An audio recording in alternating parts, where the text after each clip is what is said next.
வணக்கம்.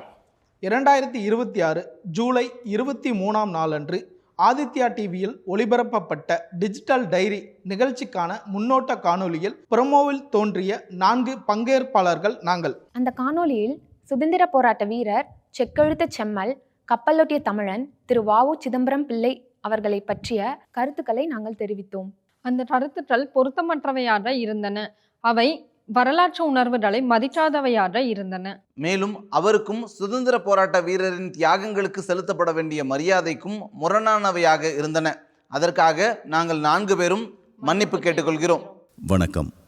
2026 ஜூலை 23 அன்று ஆதித்யா டிவியில் டிஜிட்டல் டைரி நிகழ்ச்சிக்கான முன்னோட்ட காணொளி ப்ரோமோ ஒன்று ஒளிபரப்பப்பட்டதுடன் எங்களது சமூக ஊடக தளங்களிலும் வெளியிடப்பட்டது.